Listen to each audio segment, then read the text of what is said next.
Please share it to all your contact.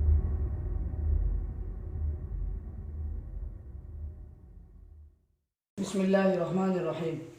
سورة الفتح مدنية وهي 29 آية. إنا فتحنا قضينا بفتح مكة وغيرها في المستقبل عنوة بجهادك فتحا مبينا بينا ظاهرا ليغفر لك الله بجهادك ما تقدم من ذنبك وما تأخر منه لترغب أمتك في الجهاد وهو مؤول لعصمة الأنبياء عليهم الصلاة والسلام بالدليل العقلي القاطع من الذنوب واللام للعلة الغائية فمدخولها مسبب لا سبب ويتم بالفتح المذكور نعمته إنعامه عليك ويهديك به صراطا طريقا مستقيما يثبتك عليه وهو دين الإسلام وينصرك الله به نصرا عزيزا ذا عز لا ذل معه هو الذي بس اس صورت کا نام سورہ فتح ہے. سب سے پہلا لفظ شروع ہی میں ہننا فتحنا لک فتحا مبینا، فتح کا لفظ آ گیا، اس کا نام سورہ فتح رکھا گیا ہے. یہ مدنی صورت ہے، جیسے کہ پہلے بھی ذکر کیا تھا کہ 3 صورتیں مسلسل اب کون سی چل رہی ہے؟ مدنی. اس سے پہلی والی یہ صورت تھی سورہ محمد، جس کو بھی کہا جاتا ہے صلی اللہ علیہ وسلم، یا سورہ قتال بھی کہا جاتا ہے. اس میں چاہے اختلاف تھا، مگر زیادہ یہی ہے کہ اس میں زیادہ تر آیتیں کون سی ہیں؟ مدنی ہیں. ٹھیک ہے، کچھ آیتیں مکی بھی ہو، مگر زیادہ تر آیتیں اس کے اندر بھی مدنی ہیں. یہ صورت بھی مدنی ہے. اس کے بعد آ رہی ہے سورہ حجرات، یہ بھی مدنی ہے، اور اس میں زیادہ جو احکامات ذکر کیے گئے ہیں وہ مومنین کے متعلق ہے. کفاروں کا بھی ضمن ذکر ہے، جسے پہلے حوامیم کے اندر جو مسائل ذکر کیے گئے تھے، اصولی بحثیں ذکر کی گئی تھی، توحید، رسالت، بعث بعد الموت، تو زیادہ سمجھانا تھا کفاروں کو، چاہے ضمن مسلمانوں کا بھی ذکر تھا، یا زیادہ سمجھانا ہے مومنین کو، اور ساتھ ساتھ کفاروں کا بھی ذکر ہے. یہ صورت شان نزول اس کا کیا ہے، کس موقع پر نازل ہوئی؟ یہ صلح حدیبیہ سے واپسی کے سفر پر یہ آیت، یہ صورت نازل ہوئی. اس کا اکثر حصہ یا پوری صورت کہہ دیجیے، یا اکثر اس کا نازل ہوا صلح حدیبیہ سے واپسی کے وقت. صلح حدیبیہ کا واقعہ کب پیش آیا؟ کون سے سن میں؟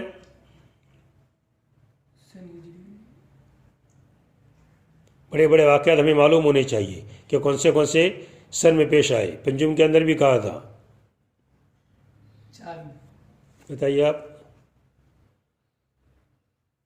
حسین 7، سان 6، حسین 7، 6 سن ہجری 6 میں واقعہ پیش آیا. یہ شکل یہ بھی تھی کہ میں سیدھا کہہ دیا تھا، آپ کو پوچھتا نہیں، اور سیدھا میں کس طرح سے میں واقعہ پیش آیا، مگر آپ کو یاد نہ رہتا ہے. یہ ابھی آپ کو لمبے زمانے تک کیا ہے، یاد رہتا ہے. یہ بات بس سوال کر کے پھر جواب دینا پڑتا ہے تاکہ پھر وہ دماغ میں بیٹھ جائے. اب انشاءاللہ لمبے زمانے یاد رہے گا آپ کو کہ صلح حدیبیہ کون سے سن میں ہوئی تھی؟ سن ہجری کون سے سن میں؟ ہاں، سن ہجری 6 کے اندر صلح حدیبیہ کا واقعہ. غزوہ بدر کب پیش آیا تھا؟ کون سے سن میں غزوہ بدر؟ عجیب ہے، ہم تو مسلمان ہونے کے ناطے ہمیں تو سب حضور کی ایک ایک چیز معلوم ہونی چاہیے.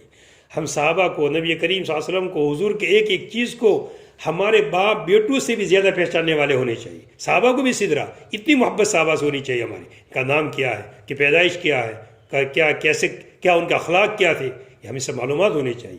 یہ ہمارا قرن اول ہے کہ جس کی پوری ہم کو معلومات ہونی چاہیے.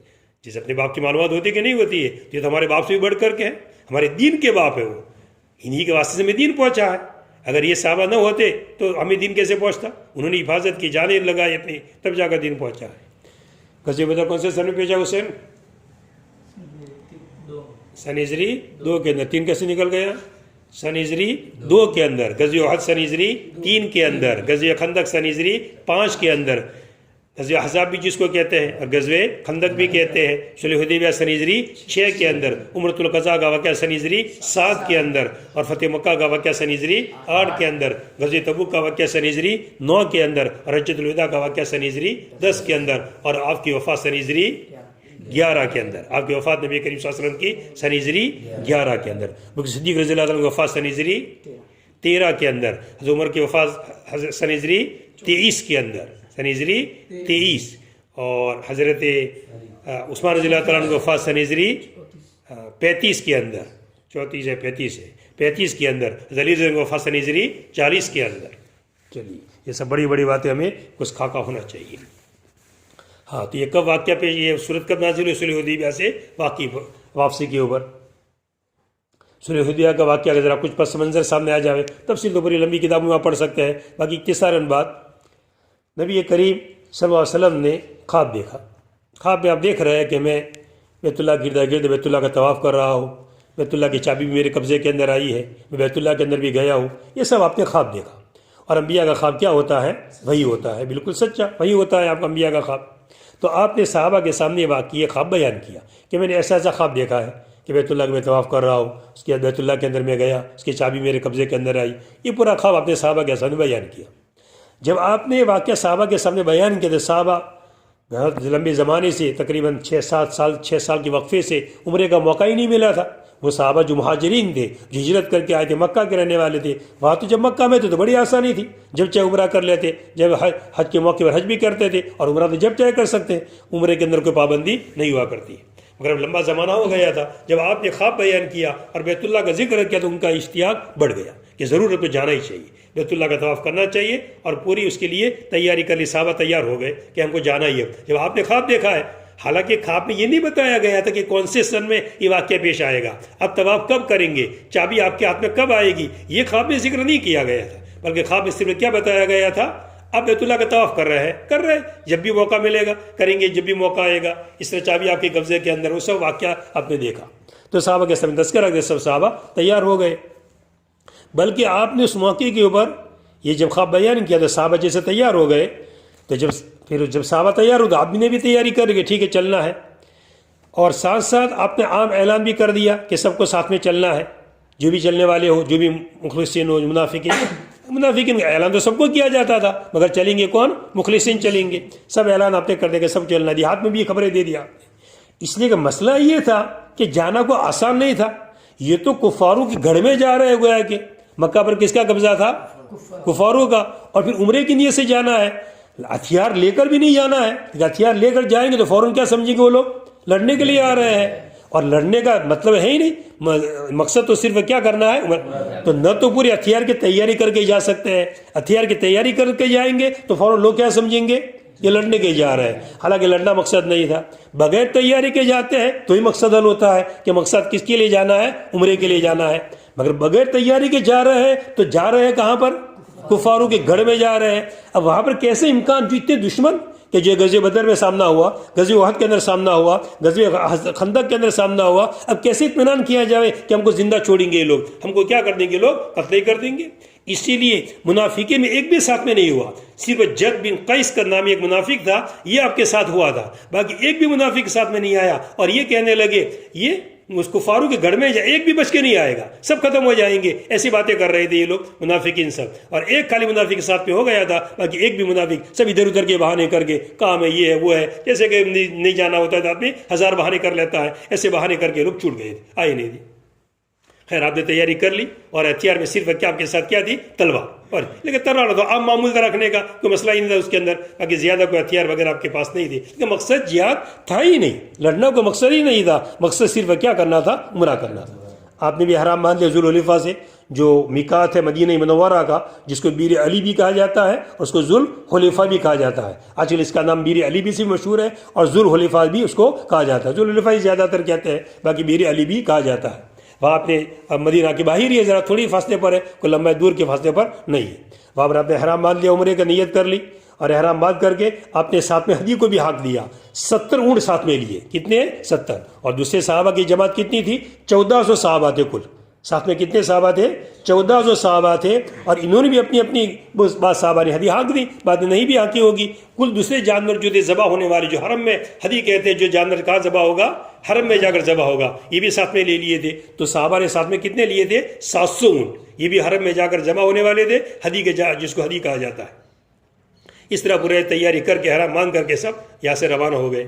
کفاروں کو پتہ چلا کہ مسلمان آ رہے ہیں، تو انہوں نے طے کر لیا کہ ان کو مکہ میں کسی بھی حال میں ہم آنے نہیں دیں گے، جانے نہیں دیں گے، مکہ میں ان کو داخل نہیں ہونے دیں گے. بلکہ پوری تیاری کر لی جنگ کی.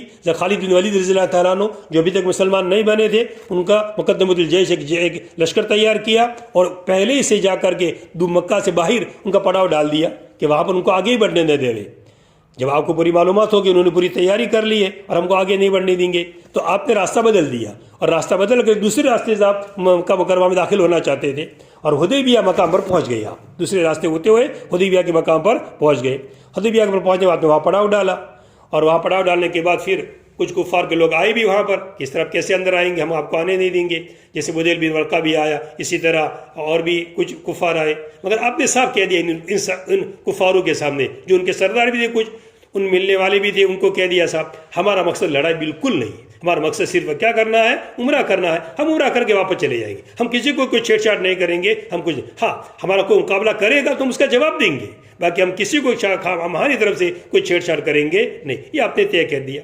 اور ان کفاروں نے جا کر اپنے قوموں کو اور اپنے قریش والوں کو پیغام بھی پہنچایا. اصل جو تقابل تھا, مد مقابل جو جماعت وہ کون سی تھی, قریش. دوسرے لوگ ان کے ساتھ ملے ہوئے تھے, باقی اصل مد مقابل جماعت کون سی تھی, وہ قریش کی جماعت تھی, جو حضور اور صحابہ کا کیا ہوتا رہتا تھا, نبی کریم صلی اللہ علیہ وسلم کا مقابلہ ہوتا رہتا تھا. تو جیسے بدیل آیا, اس کے سامنے آپ نے فرما دیا, تو بدیل جا کر اپنے قوم سے الگ ہو گیا. اپنے قوم سے کہہ دیا کہ تم قریش کا ساتھ مت دو. جب حضور نے صاحب کہہ دیا ہے کہ ہم عمرہ کے لیے آئے ہیں, تو جو شخص عمرہ کے لیے آئے تو روکنے کا حق کس کو ہے؟ بیت اللہ اللہ کا گھر ہے, ہر ایک آدمی عمرہ کر سکتا ہے, کسی پر کوئی پابندی نہیں ہے. ہم تو تمہارا ساتھ نہیں دیں گے. یہ کہہ کر الگ ہو گیا. ایسے جس کو معلوم ہوتا رہا, سمجھدار لوگ تھے, لیکن سب تو ایسے ہوتے نہیں ہیں, خراب لوگ, اچھے لوگ بھی ہوتے ہیں. تو جو سمجھدار لوگ تو الگ ہو گئے, ہم تمہارا ساتھ نہیں دیں گے. اس کے اندر جو لڑنے کے لیے آئے نہیں ہیں, تو پھر کیوں کوئی مقابلہ کیا جائے, عمرہ کر کے چلے جائیں گے. مگر قریش نے طے کیا کہ نہیں, ان کو کسی بھی حال میں عمرہ نہ کرنے دیا جائے. اسے اگر انہوں نے عمرہ کر لیا تو پھر پوری دنیا کے اندر پورے گویا کہ جزیرہ عرب کے بات پھیل جائے گی کہ مسلمان کفار پر غالب آ گئے. دیکھو مکہ میں گئے اور مکہ میں جا کر ان لوگوں نے کیا کر دیا, ان کے مرکز میں جا کر کے آ گئے تو مسلمان غالب آ گئے. ایسا لوگوں کو ایسی اطلاع پہنچے گی. اسے کسی بھی حال میں اس سال تو ان کو آنی نہیں, اس سال تو واپس ہی کرنا ہے, تاکہ سب کے سامنے آ جائے کہ غلبہ کس کا رہا, کفاروں کا غلبہ رہا. اسے کسی حال کو اندر آنے نہ دیا جائے.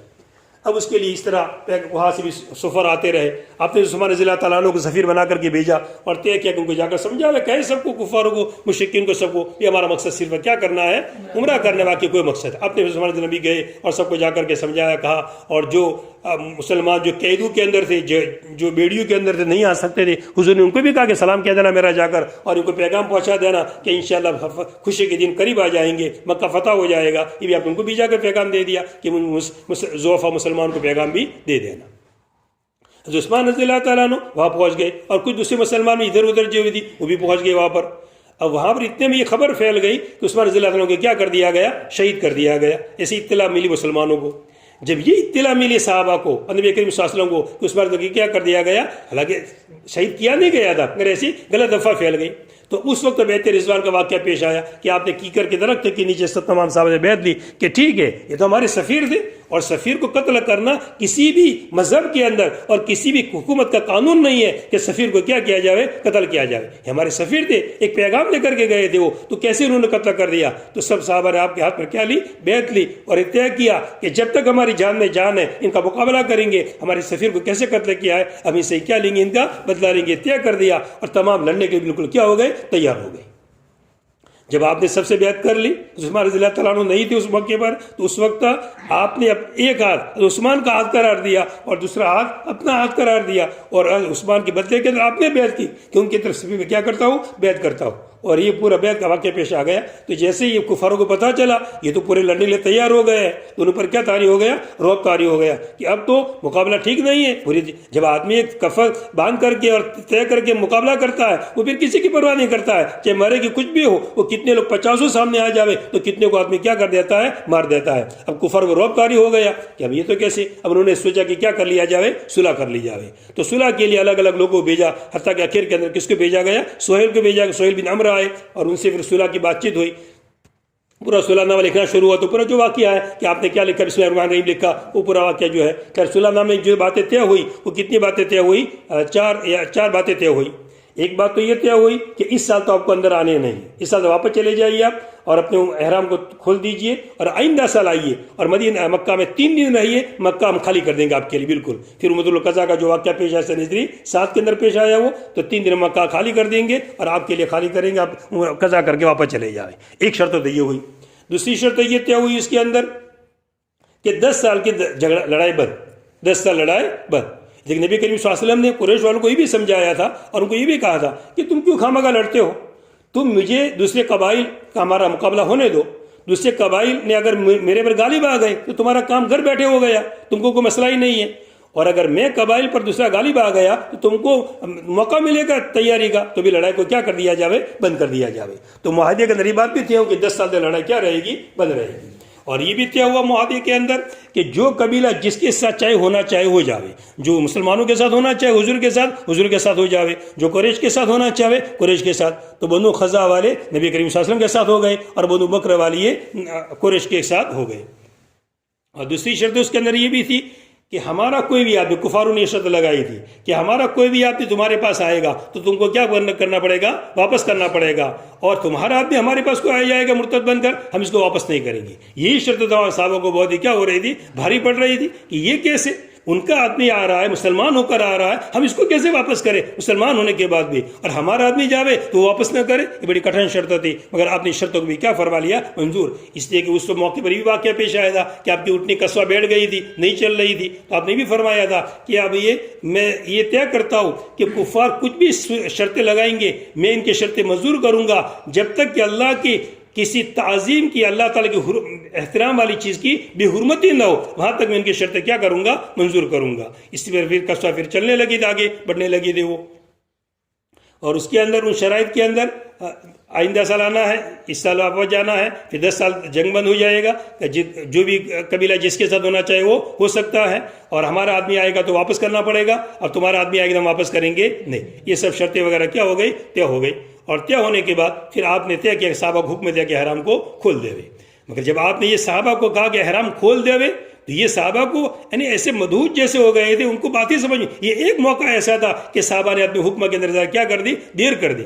کتنی دفعہ آپ نے کہا کہ احرام کھول دو، مگر کسی صحابی نے احرام نہیں کھولا۔ تو آپ اپنے گھر پر اپنے خیمے میں تشریف لائے، ام سلمہ رضی اللہ تعالیٰ جو ازواج مطہرات میں آپ کے ساتھ ہی ام سلمہ رضی اللہ تعالیٰ نے، جو ام سلمہ جا کر کہا کہ کیسے لوگ ہیں کہ میں ان کو کہہ رہا ہوں کہ احرام کھولنے کا، ایک بھی احرام نہیں کھول رہے۔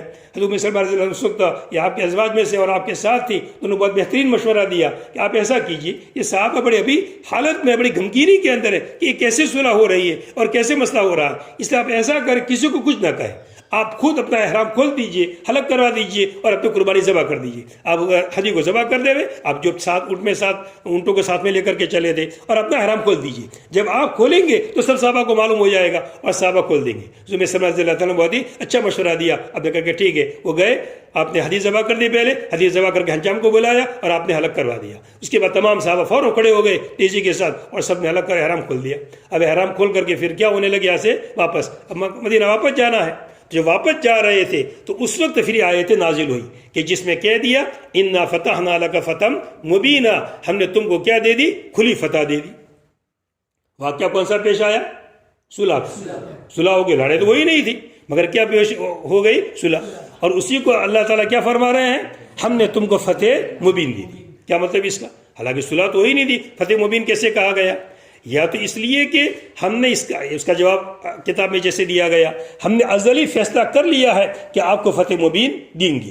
ہم نے ازلی فیصلہ، تو وہ فتح نہ کہنا کون سے فیصلے کی وجہ سے، ازلی جو لوح محفوظ کا فیصلہ ہے، ازلی جو فیصلہ ہے اس فیصلے کی وجہ سے کہہ دیا کہ ہم نے آپ کو فتح مبین دے دی۔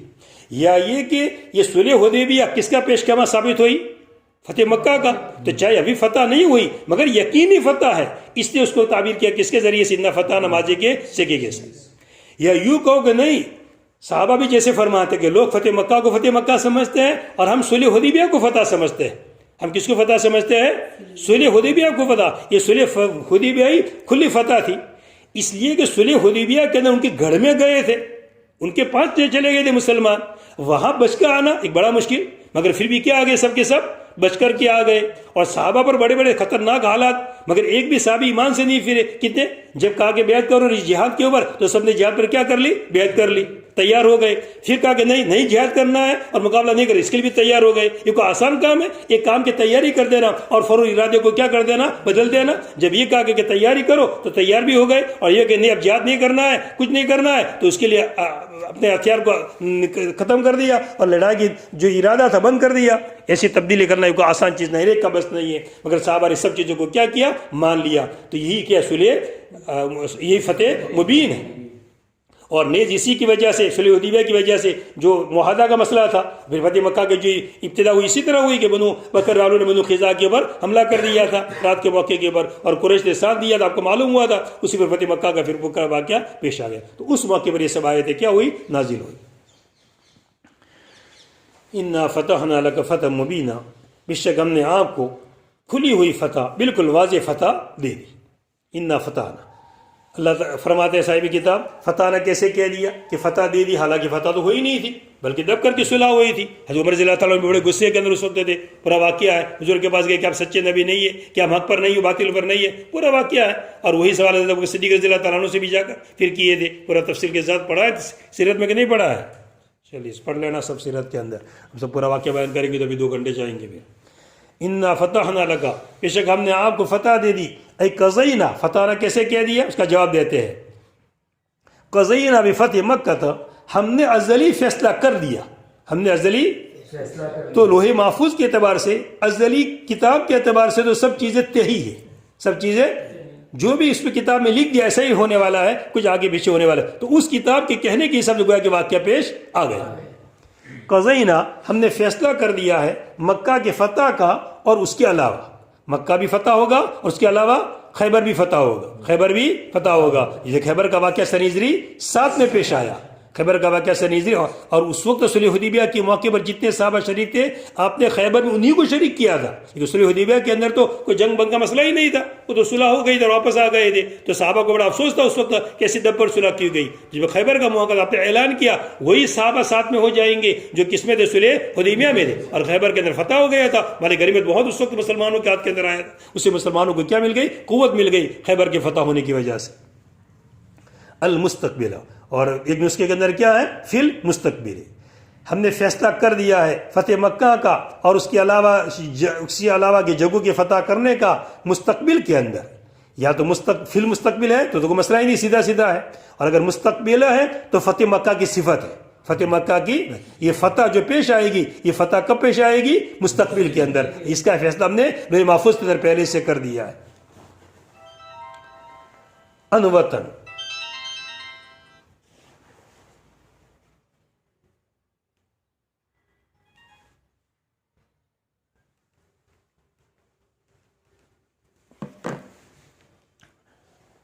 مکہ فتح ہو جائے گا انوطن, لڑائی کے ذریعے سے. ایک مستقل مسئلہ ہے کہ مکہ صلح سے فتح ہوا یا ایک جہاد کے ذریعے سے انوطن یعنی لڑائی کے ذریعے سے فتح ہوا. امام ابو حنیفہ رحمۃ اللہ علیہ فرماتے ہیں کہ کیسے فتح ہوا, لڑائی کے ذریعے سے. اور امام شافعی رحمۃ اللہ علیہ فرماتے ہیں کیسے فتح ہوا, صلح کے ذریعے سے. اور اس میں تطبیق اس طرح دی جا سکتی ہے کہ آپ نے لشکر کے الگ الگ حصے کیے تھے. خالد بن ولید رضی اللہ تعالیٰ عنہ یہ بھی مسلمان بن گئے تھے اس وقت صلح حدیبیہ کے بعد, اور فتح مکہ سے پہلے کیا بن گئے تھے آپ, مسلمان. حضرت عمرو بن عاص رضی اللہ تعالیٰ عنہ یہ بھی بڑے صحابہ کے اندر سے, بڑے سمجھدار اور بڑے تیز صحابہ کے اندر. عمرو بن عاص یہ بھی اسی وقت.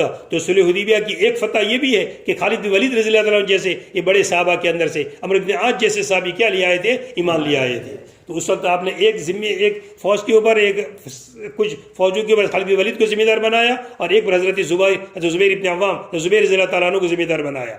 زبیر جو داخل ہوئے مکہ کے اعلیٰ حصے سے, اوپر والی وادی سے داخل ہوئے, تو وہاں صلح کی نوبت آئی, وہاں کوئی لڑائی کی نوبت نہیں ہے. جب خالد جو داخل ہوئے اسفل والے حصے سے داخل ہوئے تو وہاں ذرا لڑائی کی نوبت آ گئی. لیکن کچھ حصہ گویا کہ لڑائی سے فتح ہوا اور کچھ حصہ کیسے, صلح سے. مگر حضور کون سے حصے سے داخل ہوئے تھے, اسفل والے اعلیٰ والی حصے سے جو صلح سے فتح ہوا تھا, اس جگہ سے آپ داخل ہوئے تھے. اس لیے گویا کہ زیادہ مشہور کیا ہو گیا کہ مکہ کس سے ہوا ہے, صلح سے فتح ہوا ہے. باقی کچھ لڑائی کی نوبت بھی تھوڑی بہت بھی آئی تھی. بھی جہاد ایک آپ کے جہاد کرنے ذریعے ہم نے فتح دے دی, ہم نے فیصلہ کر دیا فتح مکہ کا. بھی جہاد ایک آپ کے جہاد کرنے کی وجہ سے, یعنی جہاد آپ کریں گے, فیصلہ تو ہمارا ہے, مگر کام کون کریں گے, جسے نماز کی توفیق کو دیں گے اللہ تعالیٰ, مگر نماز پڑھے گا کون, بندہ، فتح تو ہم دیں گے، یہ فیصلہ تو ہم نے کر لیا ہے، مگر کام کس کو کرنا پڑے گا؟ آپ کو، صحابہ کو کرنا پڑے گا کہ مکہ کو کیا کرنا پڑے گا؟ فتح کرنا پڑے گا۔ آپ کے جہاد کے ذریعے سے فتح مبینہ، مبینہ کا معنی کیا؟ بینا ظاہراً، مبین یہ لازم کا صیغہ ہے، متعدی بھی استعمال ہوتا ہے اور لازم بھی، جیسے پہلے بھی آیا تھا، تو بینا کیا کر کیا تھا کہ مبیناً کون سا ہے یہاں پر؟ لازم ہے۔ ہم نے کھلی ہوئی فتح دے دی، بالکل واضح فتح دے دی، ہم نے آپ کو فتح دے دی لیغفر، تاکہ یہ لام جس آگے بیان کہ لام کس کے لیے ہے؟ غایت کے لیے۔ لام کا ما بعد یہ سبب نہیں ہے، بلکہ لام کا ما قبل یہ سبب ہے ما بعد کا، تو لام کس پر داخل ہوا ہے؟ مسبب کے اوپر۔ ہم نے آپ کو فتح دے دی، تاکہ فتح دے دی ہم نے، آپ نے جہاد کیا، اس جہاد کا نتیجہ یہ نکلا کہ ہم نے آپ کو کیا کر دیا؟ معاف کر دیا۔ ہم نے آپ کو کیا کر دیا؟ معاف۔ ایک لام ہوتا ہے لام باعثہ، ابھارنے کے لیے۔ اللہ تعالیٰ کے کوئی بھی کام، اللہ تعالیٰ کا کوئی بھی امر کسی غرض کی وجہ سے نہیں ہوتا ہے کہ فلاں کہ آپ کی مغفرت ہو جائے اس لیے میں ایسا کام کروں۔ اللہ تعالیٰ اگرات سے کیا ہوتے ہیں؟ خالی ہوتے ہیں، کوئی مقصد کے لیے نہیں ہوتا ہے۔ تو لام یہاں پر کس کے معنی کیا گیا؟ غایت کے معنی ہے۔ لام گویا کہ باعثہ، ابھارنے والا، یہ نہیں ہے، تاکہ اللہ تعالیٰ، ہم نے آپ کو فتح دے دی، اب جہاد کریں گے، اور اسی طرح فتح کے اندر مکہ فتح ہو جائے گا، لوگوں کو حج کرنے کا موقع ملے گا، لوگ حج کریں گے تو پھر کیا ہوگا؟ لوگوں کے گناہ معاف ہو جائیں گے، لوگوں کے گناہ معاف ہو جائیں گے۔ اس لیے گویا کہ یہ سب کس کا پیش خیمہ ہے؟ مغفرت کا پیش خیمہ ہے۔ لیغفر، تاکہ اللہ تعالیٰ آپ کے جہاد کے ذریعے سے معاف کر دے آپ کے اگلے گناہ اور آپ کے پچھلے گناہ۔ ما تقدم من ذنبک، آپ کے گناہوں میں سے اگلے گناہ، وما تاخر منہ اے من ذنبک، آپ کے پچھلے گناہ، سب گناہ معاف کر دے۔ اب یہ کہ مغفرت کیسے معاف؟ آپ تو معصوم ہیں، انبیاء ہے، اور انبیاء معصوم ہوا کرتے ہیں، تو مراد کیا ہے؟ آگے جواب دیتے ہیں، پھر آگے معولون جو آگے جواب بعد میں آ رہا ہے کہ تعویل کی جائے گی۔ اس کی کیا تعویل کی جائے گی؟ مراد اس سے کیا ہے؟ امت کے گناہ، آپ کے گناہ مراد نہیں، بلکہ کس کے گناہ؟ امت کے، کہ امت اگر اعمال کرے گی، جہاد کرے گی، تو ان کے گناہ کیا ہو جائیں گے؟ معاف۔ یا مراد معافی سے کون سے گناہ معاف؟ ضم سے مراد خلاف اولا چیز ہے، خلاف اولا چیز۔ اور دوسری تفسیر یہ کی کہ اس کا مطلب یہ سمجھایا گیا ہے کہ مغفرت، غفرہ کے اصل معنی چھپانا، اصل معنی کیا ہے؟ ستر، چھپانا۔ اسی لیے کھوج جو ٹوپی پہنی جاتی ہے نا جہاد کے اندر، اس کو مغفر کہا جاتا ہے، وہ بھی سر کو کیا کر دیتی ہے؟ چھپا دیتی ہے۔ تو غفر کے معنی میں کیا لیا ہوا ہے؟ چھپانا لیا ہوا ہے۔ تو اللہ تعالیٰ آپ کے گناہ کو معاف کر دیں گے، کیا مطلب؟ چھپا دیں گے، کہ آپ کے درمیان اور گناہ کے درمیان آڑ کر دیں گے، آپ کے درمیان اور گناہ کے درمیان آڑ کر دیں گے کہ گناہ آپ سے ہوگا ہی نہیں۔ آپ کو اللہ تعالیٰ اپنے ستارے میں لے لیں گے، اپنے پردے میں لے لیں گے، کہ آپ کے درمیان اور گناہ کے درمیان کیا کر دیں گے؟ ایک ضم معاف کرنا اس طرح ہوتا ہے کہ گناہ کے درمیان اور گناہ کی سزا کے درمیان آڑ کر دی جاوے، گناہ کے درمیان اور گناہ کی سزا کے درمیان آڑ کر دی جاوے۔ یہ کس کے لیے ہے؟ امت کے لیے، کہ گناہ تو ہوگا امت سے، مگر گناہ کے درمیان اور اس کی سزا کے درمیان کیا کر دی جائے گی؟ آڑ کر دی جائے گی، یعنی ان کو معاف کر دیا گیا۔ اللہ تعالیٰ ان کو کیا کر دیں؟ معاف کر دیں گے۔ مگر انبیاء کے لیے کیا ہے؟ نبی کریم صلی اللہ علیہ وسلم کیا آڑ کرنا کس طرح ہے؟ آپ کے درمیان اور گناہ کے درمیان، کہ آپ سے گناہ ہی نہیں ہوگا، آپ سے گناہ ہی نہیں ہوگا۔ آئی بات سمجھ میں؟ ہاں، گہری بات ہے یہ، پھر سمجھ رہے اسے برابر، تاکہ اللہ تعالیٰ آپ کو آپ کے جہاد کرنے کے ذریعے سے، کہ آپ نے جہاد کا کام کیا ہے، اس لیے اللہ تعالیٰ آپ کو کیا کر دے ہوئے؟ معاف کر دے ہوئے، آپ کے اگلے گناہ بھی اور آپ کے پچھلے گناہ۔ اور بعد میں اگلے گناہ سے کیا مراد ہے؟ آدم علیہ السلام، حضرت حوا سے جو لغزش ہو گئی تھی وہ اگلے گناہ، اور پچھلے گناہ سے مراد کیا؟ امت کے گناہ جو بعد میں ہونے والے ہیں، یہ سب گناہ معاف کر دے ہوئے، تاکہ آپ کی امت کو شوق و ترغیب ہو جہاد کے اندر۔ کہ جو حضور کے لیے اتنی بڑی کامیابی کہ حضور کے لیے کہا جا رہا ہے کہ آپ جہاد کیجئے، ہم آپ کے گناہ کو کیا کر دیں گے؟ معاف کر دیں گے، تو جہاد تو کرنا ہی چاہیے، ہم کو تو اور زیادہ کرنا چاہیے۔ حضور تو معصوم ہے، ان کو تو گناہ نہیں ہے، پھر ان کے لیے اتنی بڑی فضیلت ہے، تو ہم کو تو بطریقہ اولا یہ کام کرنا چاہیے، تاکہ جہاد کا کیا ہو جاوے؟ شوق ہو جاوے، تاکہ ترغیب ہو آپ کی امت کو جہاد کے اندر۔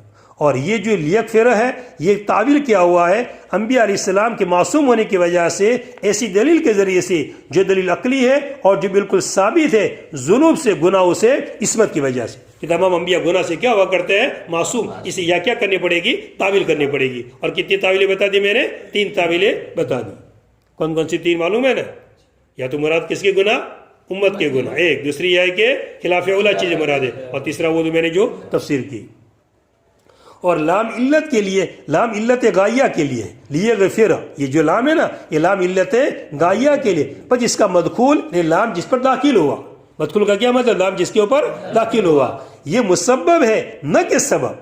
ہم نے آپ کی مغفرت یہ فتح کا سبب نہیں کہ آپ کو معاف کر دیا اس نے فتح دے دی، یوں نہیں، بلکہ فتح اس لیے دی کہ ہم آپ کو کیا کر دے ہوئے؟ معاف کر دے ہوئے۔ ایک مغفرت کا ذریعہ کس کی وجہ سے؟ یا تو جہاد کرنے کی وجہ سے، آپ نے ایک عمل کیا تو آپ نے معاف کر دیا ہم نے آپ کو، یا ہے کہ کیا اسی وجہ سے حج کا موقع ملے گا، اور خود آپ نے دعا جو ضم کے اندر پڑھی حج کے اندر، حج مبرورہ و ضم مغفورہ، آپ نے جب حج کے لیے روانہ ہوئے تھے آپ نے اور احرام باندھا تھا تو آپ نے اس وقت دعا کے لفظ خاص پڑھا تھا و ضم مغفورہ۔ پوری دعا شاید لکھی ہوگی عشرے کے اندر۔ قال فی الحج اللہم اجعل حج مبرورا والسعی مشکورا وذنبا مغفورا، 10 نمبر کے عشرے کے اندر حج میں یہ فرمایا تھا یا اللہ اس کو حج مبرور بنا دیجئے، سعی مشکور بنا دیجئے اور ذنب مغفور، پس اس کا مدخول مسبب ہے نہ کہ سبب۔ تو ایک انعام تو آپ پر یہ کیا، ایک انعام تو کیا کہ اللہ تعالیٰ نے ان کو آپ کو معاف کر دیا، آپ کو اللہ تعالیٰ نے معاف کر دیا، پچھلے اگلے گناہ سب معاف۔ اور یہ نبی کریم صلی اللہ علیہ وسلم کی خصوصیت ہے کہ آپ کے لیے معافی کا اعلان ہوا، حالانکہ تمام انبیاء کیا ہیں؟ معصوم، کسی سے گناہ نہیں ہے، مگر معافی کا اعلان سب کے لیے نہیں ہوا، مگر ہے سب کے سب انبیاء معصوم، کسی سب کے گناہ معاف ہیں، سب کے گناہ، مگر آپ کے لیے کیا گیا؟ اعلان کیا گیا، اور انبیاء کے لیے اعلان نہیں کیا گیا، اور انبیاء کے لیے اعلان نہیں کیا گیا، اس کی ضرورت محسوس نہیں ہوئی اس لیے اعلان نہیں کیا گیا، اور آپ کے لیے کیا محسوس ہوئی؟ ضرورت محسوس ہوئی اس لیے اعلان کیا گیا۔ کیا ضرورت محسوس ہوئی؟ کہ جب یہ صلح حدیبیہ کا واقعہ پیش آیا اور دب کر کے صلح ہوئی تو صحابہ کو بات سمجھ میں نہیں آ رہی تھی، تو صحابہ یہ سمجھ رہے تھے کہ اس میں آپ کو کیا ہوئی ہے؟ خطا ہوئی ہے، صحابہ اپنے ذہن میں یہ سمجھ رہے تھے، اس لیے اعلان کرنا پڑا۔ تم یہ مت سمجھنا کہ آپ سے کوئی غلطی ہوئی ہے، نہیں، چاہے صلح ہو رہی ہے دب کر کے، مگر جو پتہ اور جو فتح کھلنے والی ہے کس کے لیے کھلنے والی ہے؟ حضور کے لیے کھلنے والی ہے۔ جیسے داؤ کھیلا جاتا ہے نا کبھی، اور داؤ کے لوگ کیا سب وہ جیتے گا، وہ جیتے گا، اور پھر نکلتا کیا ہے؟ الٹا۔ تو یہاں بھی ایسا ہی ہوا، لوگ سمجھ رہے تھے کہ دب کر صلح ہو رہی ہے، فتح کس کے حق میں جا رہی ہے؟ کفر، مگر اندر چھپا ہوا تھا کہ فتح کس کے حق میں کھل رہی ہے؟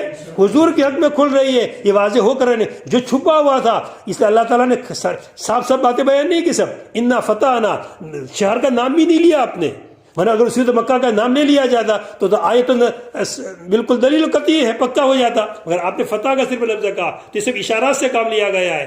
تو لوگ سمجھ رہے تھے کیا، اور واقعہ کیا پیش آیا تھا؟ فتح کا۔ تو صحابہ اپنے ذہن میں یہ سمجھ رہے تھے کہ آپ سے کیا ہوئی، ذرا احتیاطی غلطی ہوئی، خطا ہو گئی ہے، تو اس لیے واضح کیا گیا ہم نے وہ تو معاف کیے ہوئے ہیں، ہم نے ان کے سب گناہ، اگر تم تھوڑی دیر سمجھ بھی لو اپنے ذہن سے کے اندر کہ چلو ان تو احتیاطی غلطی ہو گئی، خطا ہو گئی، تو ہم نے ان کو کیا کر دیا؟ معاف کر دیا ہے، کوئی پکڑ نہیں۔ اور اسی وجہ سے کہ آپ کے لیے کیا کر دیا گیا؟ اعلان کر دیا گیا، ہم نے آپ کے لیے اگلے پچھلے گناہ کو کیا کر دیا؟ معاف کر دیا، اور انبیاء کے لیے اعلان نہیں ہوا ہے۔ اسی کا نتیجہ یہ ہوگا کہ شفاعت کبریٰ کا حق کس کو حاصل ہے؟ حضور۔ تمام لوگ امت جائے کہ پورا واقعہ شفاعت کا واقعہ، حضرت اسلام کے بعد نور اسلام کے بعد پورا واقعہ جو تفصیل کے ساتھ ہے، مگر کوئی سفارش نہیں کریں گے، سب کیا کہہ دیں گے کہ ہم سے نہیں ہو سکتا ہے، ہمیں ڈر ہے، ہمیں ڈر ہے، لیکن ان کی معافی کا اعلان نہیں ہوا ہے، یہ سب انبیاء کیا رہے ہوں گے؟ اور حضور کے لیے کیا ہو گیا ہے؟ اعلان ہو گیا ہے۔ آپ کو کوئی ڈر نہیں ہوگا کہ میری تو معافی کا اعلان ہو چکا ہے، خود کلام اللہ میں کہہ دیا گیا ہے، اگلے پچھلے گناہ سب کیا ہے کہ معاف۔ اسے آپ کھڑے ہو جائیں گے اور اب اللہ تعالیٰ کا حمد و ثنا بیان کریں گے، اور پوری امت کے لیے، پورے تمام لوگوں کے اولین آخرین سب کے لیے آپ کیا کریں گے؟ سفارش کریں گے۔ وہ یتیم دوسری انعام کیا؟ ایک انعام تو یہ کیا کہ آپ کو اللہ تعالیٰ نے کیا کر دیا؟ معاف کر دیا، اور دوسرا انعام وہ یتیم، اور اپنی نعمت کو پورا کریں گے اللہ تعالیٰ اس فتح مذکور کے ذریعے سے، اس فتح جو مکہ فتح ہو جائے گا اور فتح کی چیزیں پیش آئے گی، اس سے اللہ تعالیٰ اپنے انعام کو پورا کریں گے، دینی انعام بھی اور دنیاوی انعام بھی۔ دینی انعام بھی پورا کیا کہ حجۃ الوداع کے موقع پر آیت نازل ہوئی، الیوم اکملت لکم دینکم واتممت علیکم نعمتی، کہ آج میں نے تمہارے دین کو کیا کر دیا؟ پورا کر دیا۔ یہ کون سا انعام ہوا؟ دینی، اور تمام جگہ غلبہ کس کا ہو گیا؟ مسلمانوں کا غلبہ ہو گیا۔ یہ کون سی نعمت ہوئی؟ دنیا میں۔ تو یہ آپ کی نعمت کو ہم کیا کر دیں گے؟ پورا کر دیں گے علیہ کا، آپ کے اوپر۔ نعمت کا معنی کیا کیا؟ انعام۔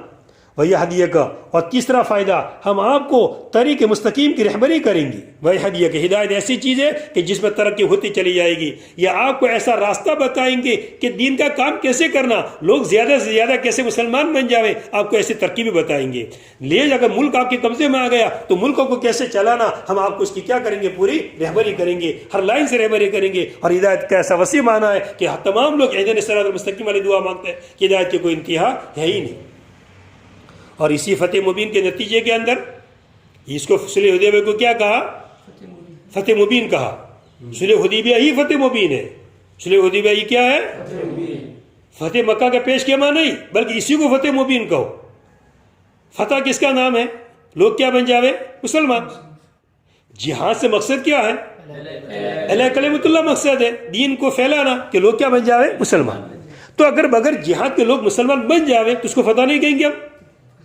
ہم نے کچھ کہا ہی نہیں، کچھ مارا ہی نہیں کسی کو، اور سمجھایا لوگوں کو، نصیحت کرنے، اور سب مسلمان بن گئے، تو کیا اس کو فتح نہیں کہیں گے؟ مار کے ذریعے سے مسلمان بنے تو فتح، اور بغیر مار کے بنے تو فتح نہیں، وہ بھی فتح، بلکہ اعلیٰ درجے کی فتح. یہ تو درجہ کیا ہے، تو یہ صلح حدیبیہ اسی طرح ہے، یہ اعلیٰ درجہ کی فتح ہے. کس طریقے سے، جب آپ اس وقت چلے تو کتنے مسلمان آپ کے ساتھ تھے، 1400. اور فتح مکہ ابھی تو ہوا نہیں، ابھی تو ہوگا تھوڑی دیر کے بعد، مگر آپ چلے فتح مکہ میں تو کتنا مجمع آپ کے ساتھ تھا، 10,000. کیا ہوا 2 سال میں، سن ہجری 6 میں یہ واقعہ.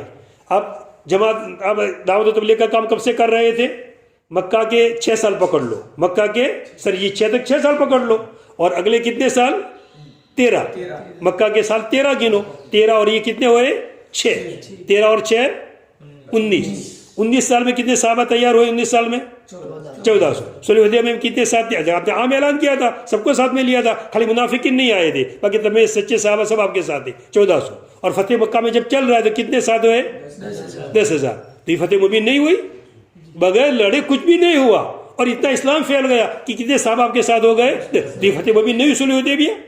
اب فتح مکہ کے بعد جو واقعہ پیش آیا وہ تو الگ ہی مسئلہ پیش آیا، باقی فتح مکہ سے پہلے بھی فتح مبین ہو گئی، کتنے سارے صحابہ کیا بن گئے، مسلمان بن گئے. تو یہ آپ کو رہبری ہدایت آپ کو دے دی کہ آپ نے اس طرح تبلیغ کا کام کیا. تمام بڑے بڑے بادشاہوں کو خطوط لکھے آپ نے، صلح حدیبیہ کے بعد ہی تو لکھے آپ نے، کہ صلح حدیبیہ تک تو یہ جنگ سے فرصت ہی نہیں ملتی تھی، کوئی پریشان کرتے رہتے تھے، آپ کو کوئی موقع نہیں ملا. اب جنگ کا بندی کا اعلان ہو گیا، جنگ بند ہو گئی، تو آپ کو کام کا موقع ملا. اور کتنے کس طرح کے اوپر، کس طرح کے اوپر، پھر یہ یمن کے بادشاہ کے اوپر، تمام بادشاہوں پر آپ نے کیا لکھے تھے، خطوط لکھے تھے. اور یہ ہدیہ کا، اور آپ کو ہدایت دیں گے ایسے سیدھے راستے کی. یہ سب بھی تو کا، اب یہ کہ آپ ہدایت پر ہے ہی، ہدایت دینے کا کیا مطلب، اس کو سمجھاتے ہیں. آپ کو اس کے اوپر کیا کریں گے، ثابت کریں گے، اور وہ دین اسلام ہے. اور چوتھا انعام، ہم اللہ تعالیٰ آپ کی مدد کریں گے، نصر عزیزہ، اور اللہ تعالیٰ آپ کی مدد کریں گے، وَيَنْصُرَكَ اللَّهُ، اور اللہ تعالیٰ آپ کی مدد کریں گے اس فتح کے ذریعے سے، نصر عزیزاً. اب عزیزاً یہ تو منصور کی صفت ہے، نہ کہ نصر کی صفت ہے، اس لیے اس کی وضاحت کرتے ہیں. مراد نصر سے نصرا ذا عز، ایسی نصرت جو عزت والی ہے، ایسی نصرت جو عزت والی ہے. لا ذل معه، کہ جس کے ساتھ ذلت نہیں ہے، جس کے ساتھ ذلت نہیں ہے، ایسی نصرت دیں گے. بعد دفعہ مدد تو کافر کی بھی ہو جاتی ہے، مگر وہ وقتی ہوتی ہے، اس میں بعد میں کیا نتیجہ نکلتا ہے، ذلت کا. ہم آپ کی مدد ایسی کریں گے کہ جس میں کیا لی، وہی عزت. اسی لیے آپ نے غزوہ احزاب کے موقع پر کہا تھا، آپ نے جب سن ہجری 5 میں جو واقعہ پیش آیا غزوہ خندق کا، اور کفار سب کیا ہو گئے، بھاگ گئے، تو آپ نے اس وقت فرمایا تھا اب آئندہ ہم ہی جائیں گے، وہ کبھی ہماری طرف پیش قدمی نہیں کریں گے. اب آئندہ ہم ہی جائیں گے، وہ کبھی ہماری طرف پیش قدمی نہیں کریں گے. اور ایسا ہی ہوا. سن ہجری 6 میں بھی آپ ہی گئے، سن ہجری 7 کے اندر بھی آپ ہی گئے، اور سن ہجری 8 کے اندر بھی آپ ہی گئے، آپ ہی نے پیش قدمی کی، ان کی طرف سے پیش قدمی نہیں کی. تو یہ ایسی مدد کی، یہ صلح حدیبیہ کا نتیجہ ہوا کہ ایسی مدد آپ کی گئی کہ کسی بڑے بڑے بادشاہوں کو آپ نے خطوط لکھا، مگر کوئی مقابلے کے لیے نہیں آیا. غزوہ تبوک کا واقعہ پیش آیا، وہ بھی خالی خبر دی، باقی مقابلے کے لیے بھی آ سکا نہیں.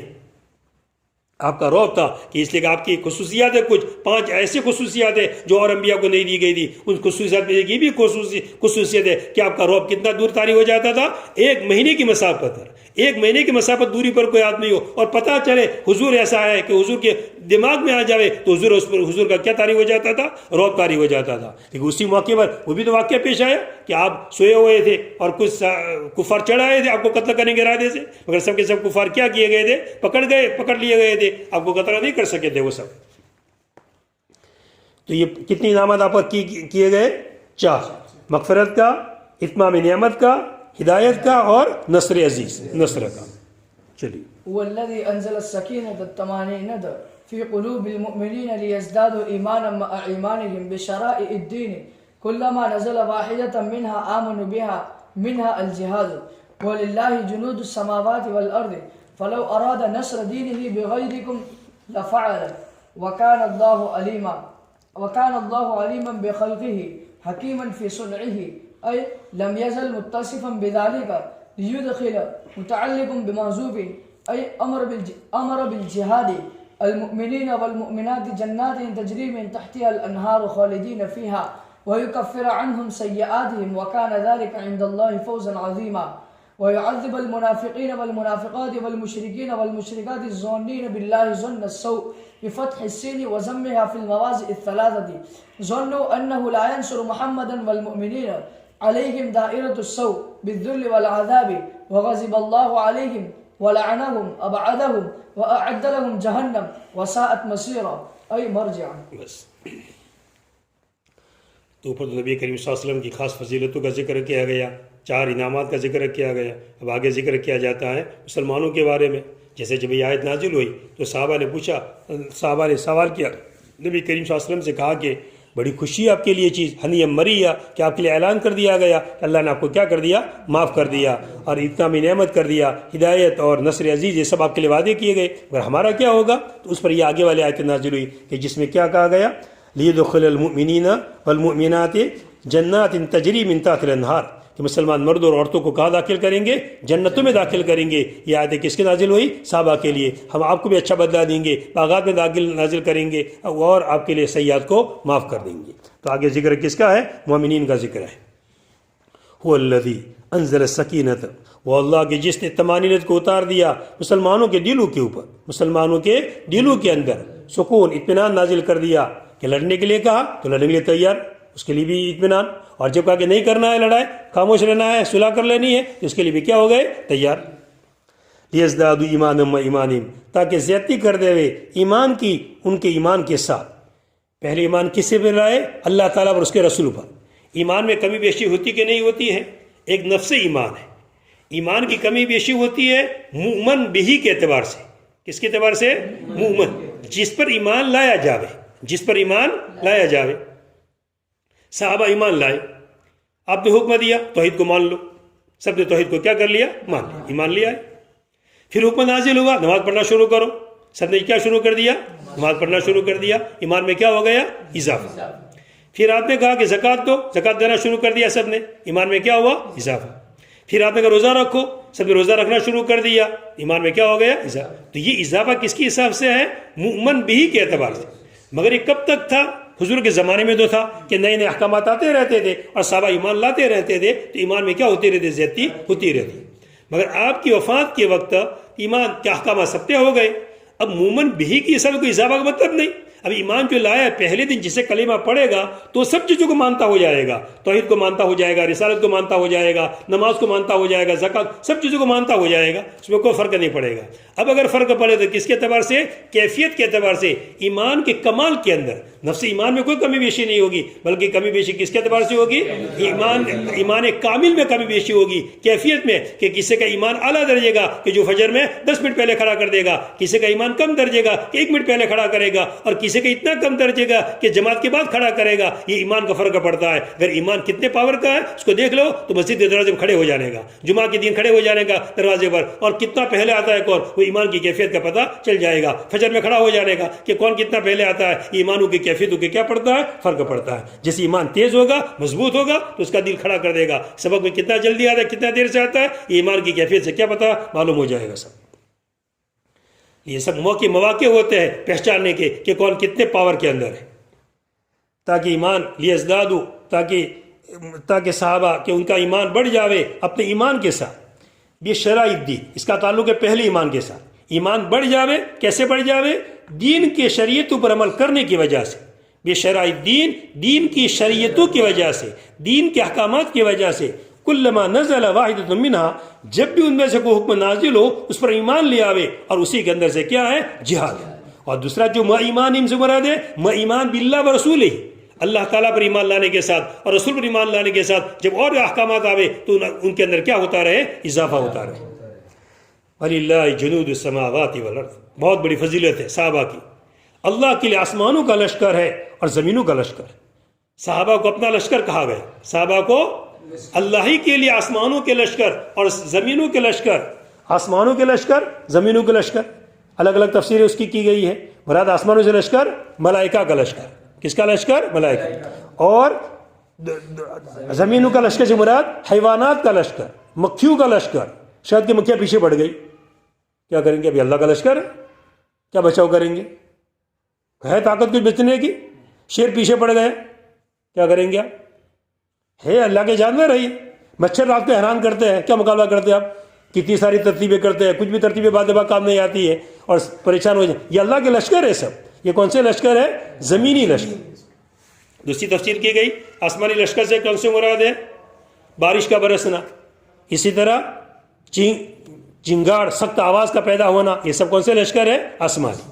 اور زمینی لشکر زلزلوں کا آ جانا، اسی طرح ہوا کا چل دینا، اسی طرح زمین میں دھس جانا، یہ کون سے لشکر ہے؟ زمین.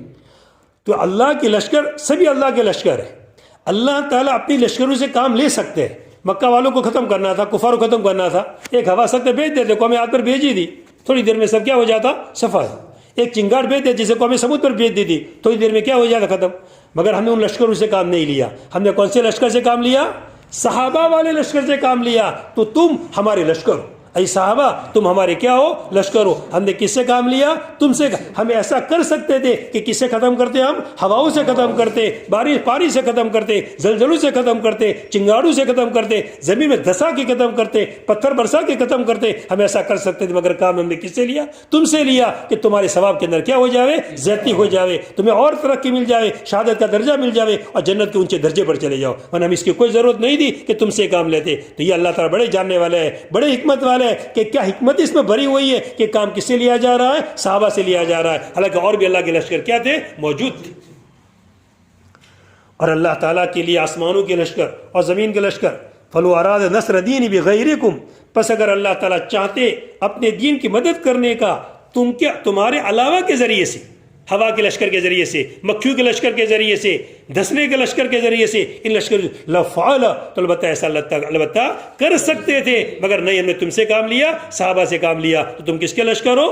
اللہ کے لشکر ہو. تو وَكَانَ اللَّهُ عَلِيمًا، اللہ تعالیٰ خوب جاننے والے اپنی مخلوق کو اور حکمت والے ہیں اپنی کاریگری کے اندر. ای لم یزل متصفا بذالک، یہ عبارت کیوں بڑھا ہے؟ لم یزل کان ماضی کا سیگا ہے، تو یہ کہنا چاہتے کہ کان چاہے ماضی کا سیگا ہے، وقتی وقتی اتصال مراد مت لینا، بلکہ لم یزل یہ اللہ کی صفت جو علیمن ہے اور جو حکیمن جو اللہ کی صفت ہے وہ اپنی صفت کے اندر برابر رہیں گے. استمرار بیان کرنا ہے. کیا بیان کرنا ہے؟ کہ اللہ تعالیٰ اپنی صفت کے اندر، صفت علیمیت کے اندر اور صفت حکیمیت کے اندر ہمیشہ ہمیشہ رہیں گے. پہلے بھی تھے اور بعد میں بھی ہے اور ہمیشہ ہمیشہ اللہ تعالیٰ اسی صفت کے ساتھ متصف رہیں گے. اسی صفت کے ساتھ متصف رہیں گے ہمیشہ اللہ تعالیٰ. لیدخل، یہ متعلق محذوب کے ساتھ ای امر بالجہاد، اللہ تعالیٰ نے تم کو اپنا لشکر بنایا اور تم کو کس کا حکم دیا؟ جہاد کا. ہم کفاروں کو ختم کر سکتے اور ہمارے دوسرے لشکر بھی تھے مگر تم کو حکم دیا. اس لیے آج کل گویا کہ پہلے کیا آتے تھے؟ مختلف عذابات آتے تھے اور عذابات سے قوموں کو ختم کیا جاتا تھا. مگر امت محمدیہ کا اللہ نے بہت بڑا فضل کیا، کفاروں پر بہت بڑا فضل کیا، مشرکین پر بہت بڑا اللہ نے فضل کیا کہ کس کا راستہ کھول دیا؟ جہاد کا راستہ کھول دیا تاکہ سب نہ مارے جاوے. اگر ہوا تیز چلی تو کون بچتا؟ اگر زلزلے آتے تو کون بچتا؟ تو اللہ نے یہ عذابات مسلط نہیں کیے، یہ لشکر نہیں چلائے، بلکہ کون سا لشکر چلایا؟ مسلمانوں والا لشکر چلایا تاکہ تم کو سوچنے کا موقع ملے. اور کہ مرے تو کچھ ہی لوگ مرے اور باقی بچ جاوے اور جنت کے راستے پر آ جاوے اور صحیح راستے پر آ جاوے. یہ اللہ کا بہت بڑا احسان ہوا، بہت بڑا کرم ہوا. اس لشکر کو چلایا اور اس لشکر کو بھی اللہ تعالیٰ نے کیا کر دیا؟ وقتی موقوف کر دیا. مگر وہ لشکر بھی ظاہر ہوگا جب آخر کے اندر پتہ چلے گا. وہ بھی لیدخل، تاکہ داخل کرے. یہ متعلق ہے کس کے ساتھ؟ محذوب کے ساتھ. یعنی جہاد کا حکم دیا. لیدخل، تاکہ کیوں جہاد کا حکم دیا؟ تاکہ داخل کرے ایمان والوں کو اور مومنات کو، مسلمان مردوں اور مسلمان عورتوں کو. حالانکہ اس صلح حدیبیہ کے اندر عورتیں تھیں مرد ہی تھے مگر پھر بھی مومنات کا ذکر کیا گیا. عورتیں تم یہ مت سمجھنا کہ گھر بیٹھے رہو گے تم کو ثواب نہیں ملے گا, تم بھی گھر بیٹھے کام کرو گے تم کو بھی کیا ملے گا, ثواب ملے گا, تم کو بھی کہاں داخل کریں گے, جنت میں. یا پھر یوں کہ جو سلمان رضی اللہ تعالیٰ عنہ ساتھ میں تھی ہی, سلمان رضی اللہ ہو سکتا ہے کیونکہ اور بھی تھوڑی کچھ مستورات ہو ساتھ میں, تو اس لیے لفظ کیا بڑھا دیا گیا, مومنات. عورتیں نہ سمجھے کہ یہ تو خالی ایمان والوں کے لیے, مردوں کے لیے, ہمیں کوئی درجہ نہیں ہے, نہیں, تم بھی جنت میں جاؤ گے. ایسے باغات میں کہ جس کے نیچے سے نہریں داخل چل رہی ہوگی کہ جس میں ہمیشہ رہیں گے, اور ان سے ان کے گناہوں کو, اور تاکہ جنت میں داخل کرے, اور تاکہ ان سے ان کے گناہوں کو مٹا دے, تاکہ ان سے ان کے گناہوں کو, گناہوں کا مٹنا پہلے ہوگا یا جنت میں داخل ہونا پہلے ہوگا. ہاں مگر یہاں پہلے کس کو ذکر کیا, دخول جنت کو, دیکھیں وہی مقصود ہے, وہی وہ مقصود ہے جنت میں جانا, اسی لیے پہلے. لیکن بات کہتے ہیں ہم تو عبادت کرتے ہیں, ہم تو کوئی جنت بندت چیز مقصود نہیں, ہم تو جہنم من سے کچھ نہیں ڈرتے. بات ہوتے ہیں ذرا زیادہ گلو والے بن جاتے ہیں, نہیں, ہم تو اسی لیے عبادت کرتے ہیں کہ اللہ تعالیٰ ہم کو کہاں داخل کرے, جنت. خود اللہ تعالیٰ کہہ رہے کہ جہاد کا حکم دیا تاکہ تم کہاں داخل ہو, جنت میں. تو ہم کیسے بن گئے اتنے بڑے اعلیٰ درجے کے. بس کہتے ہیں نا کہ ہمیں کسی سے کچھ پتہ نہ, ہمیں جنت سے کوئی مطلب ہے نہ جہنم سے کوئی مطلب ہے, ہم تو صرف کس کو راضی کرتے ہیں, بھائی اللہ کو, ہم بھی اللہ کے راضی ہی کرنے کے لیے کرتے ہیں, مگر جنت بھی ساتھ میں ارادہ ہے, خود اللہ تعالیٰ نے فرمایا ہے. ہم کیوں اس کا ارادہ نہ کریں, ضرور ارادہ کریں گے کہ ہم کو کیا ملے گی, جنت ملے گی, اور جہنم سے اللہ تعالیٰ ہم کو کیا کر دیں گے, بچا دیں گے ہم کو, اور ان سے ان کے گناہوں کو کیا کر دیں, مٹا دیں. وکان ذالک, یہ بات جنت میں داخل کرنا, جنت میں داخل کرنا اور سیئات کا مٹا دینا, یہ بات اللہ کے نزدیک یعنی کائنن عند اللہ, اس حال میں کو اللہ تعالیٰ کے پاس سے ہے. یہ اللہ نے جنت میں داخل کیا, اللہ کا فضل ہو. ہمارے اعمال میں طاقت تو نہیں تھی, اعمال کی توفیق بھی کس نے دی, اللہ تعالیٰ, اور اس میں ایسا وزن پیدا کیا کہ جنت میں لے جانے والا وہ بن گیا. یہ اللہ کے پاس پکانے, یہ بات جنت میں داخل کرنا اور سیئات کا مٹا دینا, یہ بات اللہ کے نزدیک فوز عظیمہ, بہت بڑی کامیابی, بہت بڑی کامیابی ہو گئی کہ آدمی کا بالکل ہمیشہ کے لیے کام بن گیا. وَيُعَذِّبُ الْمُنَافِقِينَ, اور عذاب دے منافقین اور منافقات کو, اور مشرکین اور مشرکات کو, اور اللہ تعالیٰ عذاب دیں گے منافق مرد اور منافق, یا بھی منافق عورتوں کو بھی ذکر کر دیا تاکہ پتہ چل جائے کہ اگر نفاق کا کام عورتیں بھی کرے گی تو ان کو بھی کیا دی جائے گی, سزا دی جائے گی. اور عذاب دے منافق مردوں اور منافق عورتوں کو, اور مشرکی مردوں کو اور مشرکی عورتوں کو. یہاں بھی پہلے ذکر کس کا کیا گیا, نفاق کا. مشرکات کا بعد میں, یہ زیادہ مضر یہی لوگ ہیں, ان سے چوکندہ رہنا, یہ بڑے خطرناک ہیں. جو آستین کے سانپ بنے رہتے ہیں یہ بڑے خطرناک لوگ ہوتے ہیں. الظانین باللہ ظن السوء, جو اللہ تعالیٰ کے ساتھ برے برے گمان کرتے تھے, جو اللہ تعالیٰ کے بارے میں برے برے گمان کرتے تھے, ایمان نہیں لاتے تھے. اور برے گمان میں سے یہ بھی کہ بس یہ کہہ رہے تھے کہ تو ابھی جا رہے ہیں, ایک بھی واپس نہیں آئے گا بچ کے, سب وہی کے وہی رہ جائیں گے, ایسی باتیں کر رہے تھے, ایسے برے برے گمان کر رہے تھے. سو کیسے پڑھیں گے آپ, یا تو سین کے فتح کے ساتھ پڑھیے یا سین کے ضمہ کے. سو پڑھیے یا سو پڑھیے.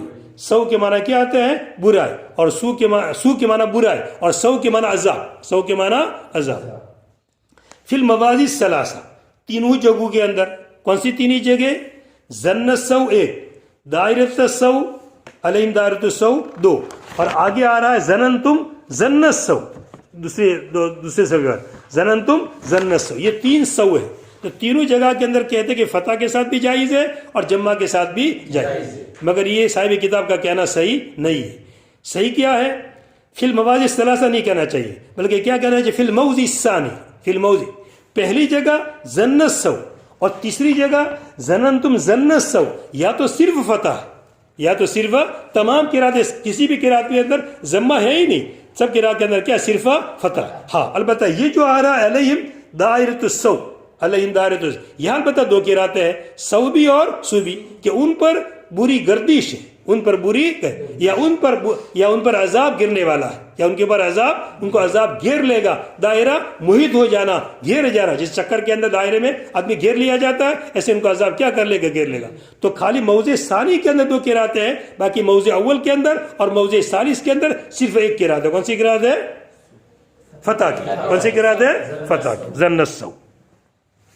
چلیے سمجھ میں آگے بات. موضع ثلاثہ کی, ظنوا انہو, انہوں نے گمان کیا کہ بے شک اللہ تعالیٰ مدد نہیں کریں گے محمد صلی اللہ علیہ وسلم کی اور مومنین. انہوں نے گمان کیا, کس نے گمان کیا, مشرکین نے, کفاروں نے, ایسے لوگوں نے گمان کیا. علیہم, ان کے اوپر بری گردش ہے, ان کے اوپر بری گردش ہے, ان کو عذاب گھیر لینے والا ہے, ذلت کا عذاب, اور ذلت ان کے اوپر بری گردش ہے ذلت کی وجہ سے اور عذاب کی وجہ سے. ذلت کی وجہ سے اور عذاب کی وجہ سے. اور اللہ تعالیٰ پر غضبناک ہوئے، ان کفاروں پر منافقین پر اللہ تعالیٰ غضبناک ہوئے اور ان کو دور کر دیا. اللہ تعالیٰ نے اپنے رحمت سے ان کو ان پر لعنت کی اور ان کو رحمت سے دور کر دیا. اور یہ تو دنیا کے اندر سب ہوا، اور آخرت میں ان کے لیے جہنم کو تیار کر رکھا ہے. وساعت مسیرہ، اور بہت ہی بری لوٹنے کی جگہ، بہت ہی بری ہے لوٹنے کی جگہ. مسیرن کے معنی کیا؟ مرجع، لوٹنے کی جگہ. وَلِلَّهِ جُنُودُ السَّمَاوَاتِ وَالْأَرْضِ وَكَانَ اللَّهُ عَزِيزًا فِي مُلْكِهِ حَكِيمًا فِي صُنْعِهِ أي لم يزل متصفا بذلك. إنا أرسلناك شاهدا على أمتك في القيامة ومبشرا في الدنيا بالجنة ونذيرا منذرا مخففا فيها من عمل السوء من عمل سوءا بالنار لتؤمنوا بالله ورسوله بالياء والتاء فيه وفي الثلاثة بعده وتؤزروه ينصروه وقرئ بالزايين والفوقانية وتوقروه يعزموه وزميرهما لله أو لرسوله وتسبحوه أي الله بكرة وأصيلا بالغداة والعشي. إن الذين يبايعونك بيعة الرضوان بالحديبية إنما يبايعون الله هو نحو من يطيع الرسول فقد أطاع الله. يد الله فوق أيديهم فوق التي بايعوا بها النبي أي هو تعالى مطلع على مبايعتهم فيجازيهم عليها. فمن نقض البيعة فإنما ينقض يرجع وبال نقضه على نفسه. ومن أوفى بما عاهد عليه الله فسيؤتيه بالياء والنون أجرا عظيما. تو سب سے پہلے تو نبی کریم صلی اللہ علیہ وسلم پر جو انعامات کیے گئے اس انعامات کا ذکر کیا گیا. پھر مسلمانوں پر جو انعامات کیے گئے اور اسی کے ساتھ مد مقابل جماعت کا بھی ذکر کر دیا کہ منافقین کا انجام کیا ہوگا، دنیاوی انجام کیا ہوگا اور اخروی انجام بھی کیا ہوگا، دونوں کا ذکر کر دیا گیا. اب وہی آیت جو اوپر تھی جنود السماوات والے آیت، یہ پھر سے آیت آ رہی ہے. اللہ ہی کا ہے آسمانوں کا لشکر اور زمینوں کا لشکر، اللہ ہی کے قبضے میں، اللہ ہی کے لشکر ہے. اللہ کے لشکر طرح طرح کے ہیں جیسے اوپر بیان کیا گیا.